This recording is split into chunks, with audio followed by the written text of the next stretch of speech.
How's it going, YouTube? I'm here to bring you guys a new video on the top 5 iOS 10 updates. Let's get started.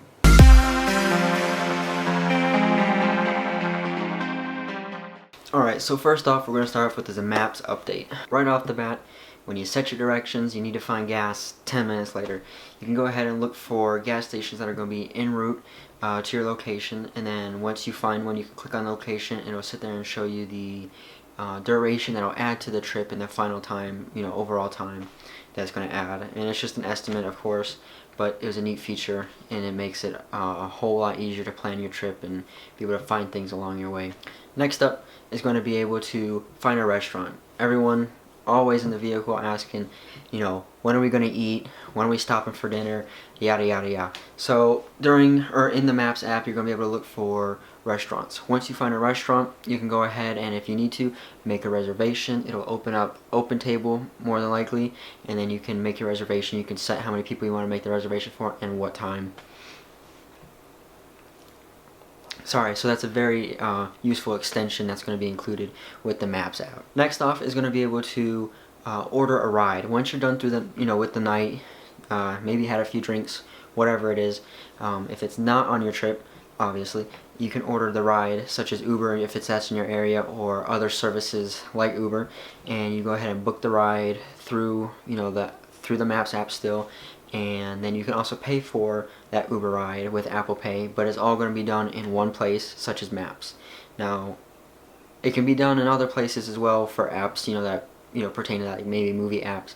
However, all these you can still do in the Maps app, and it makes it very easy for travel, getting from point A to point B. Alright, next off is going to be the phone app. Now, the only thing I really found interesting here is going to be the voicemail. What's going to happen is when you get a voicemail, we're in those locations where you can't exactly listen to it, you're distracted, and it's easier just to be quiet and read. So what happens is the voicemails are now transcribed into text. That way you can read them instead of listen to them. It makes it a whole lot easier for a whole bunch of different reasons. Alright guys, now for the third update, we're going to talk about the lock screen. They've made a few changes. To start off with, in the morning, when you're waking up, or just in general, you'll have your phone on your desk, they have this new option. It's going to be the raise to wake option. And basically what it does is you just lift up your phone, don't have to press a button, and then the notifications kind of pop up. It's just, kind of motion activated. So that's going to be pretty neat. Not that pressing a button has ever hurt anyone. Seem to be getting lazier. However, another thing is going to be better notifications that pop up. Instead of just having your normal, one line little thing, it's going to pop up. It'll show you like the name, the text, and maybe the date and the time for when the text was sent. So that's pretty interesting. Kind of keeps it fresh. And also, when the background normally dims when you look at your notifications, it's not going to dim. It's going to stay vibrant. The whole phone is going to stay vibrant, and you're going to be able to see everything clearly. And lastly is going to be a new and improved control center. That part when you flick up. There's going to be different sections. The first part's going to be stuck to your Wi-Fi, lock screen, Bluetooth. And then if you swipe over to the left from the right, you're going to have the music part. So instead of being cramped in the tiny little section, it's going to be in another window but still in the control center, so you're just going to swipe over. And I thought that was pretty helpful because then it allows more for the music, more music specific, and then notification and settings specific. For the fourth update, guys, we're going to talk about Siri. The only thing I found useful about Siri, the new Siri update, is that instead of having to open the app, so let's say you had to open text messages and you told Siri, or told it to say something, or when you tell Siri it would pop up and it would write it and all that, you can now tell Siri to open up, let's say, WhatsApp and text, let's say, Jamie, I'm going to make it for dinner. So you just say that from the home screen, and it won't even open up the app. It just goes through WhatsApp. It'll find Jamie in WhatsApp and send a message without you having to see it, open it, touch it, whatever. So I thought that was really helpful because that's just one less step that you have to do. And even though Siri would do it through the messaging app before, now you can select different methods of being able to text someone. So that's it for what I found useful for Siri. Alright, I saved the best for last. At number 5, we're going to have the messaging app. The messaging app is the most used iOS app out there. So with that in mind, when you get a link from someone or when you send a link, instead of it just having the website, you're going to be able to have an image from that website. That way it gives it a, that way you kind of know where you're going, or it may give a subject of where you're going. It's just an image from the website. At the same time, if the link is to a video, it'll play the live caption right above the link. It still gives you the link, and then it gives you the video. So it'll be a lot easier to just view what you're looking at. I don't know if it's a preview or the full length. Either way, it's pretty neat. Another thing that we have is going to be emojis. Everyone loves emojis. Emojis are used. I mean, I use emojis. So now they're going to be 3 times bigger instead of just being the little ones. 3 times bigger. Not a huge deal, but it is what it is. And then now there's going to be emojis predictions. In that little tile where you see the predictions that pop up above the keyboard, now there's going to be an emoji. So the example that was given is my lips are, and then they said SE.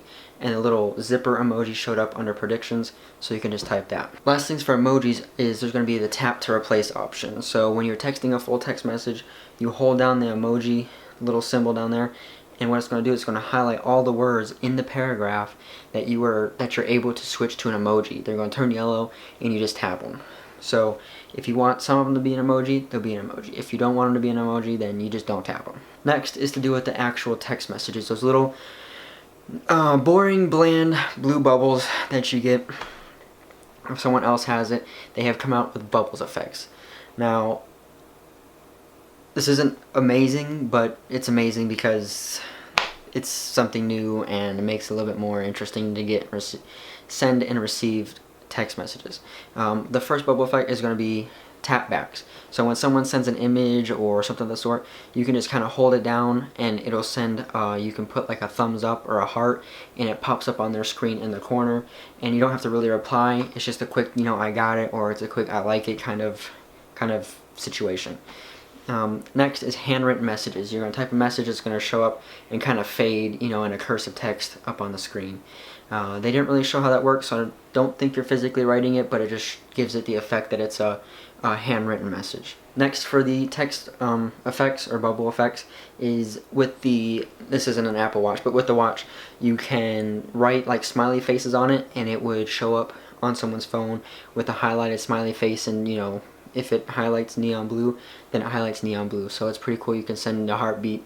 Same thing with the iWatch, just on the iPhone. And lastly, for messaging and the updates overall, is going to be full screen effects. So the example given is Happy New Year's. What it does is it kind of grays out the rest of the text messages, and it shows the Happy New Year's text message, and it shows fireworks going throughout the whole screen. Now I thought that was really neat. Kind of brings emphasis to the text itself. Alright guys, so thanks for watching. I hope you enjoyed this quick update on the information that Apple has provided us. Alright guys, well thanks for watching. I hope you guys found some of this information useful. This was just my top 5 updates. However, there were tons of more updates for the iPhone. I believe there was 5 more. And then you have like TV iOS and the Mac OS X. So they have those updates as well to go watch. However, these were just my personal 5 favorites that Apple was able to talk about and release. So if you guys enjoyed, please leave it a like, definitely comment, share, and subscribe to the channel, and keep an eye out for some more content. Thanks for watching, guys.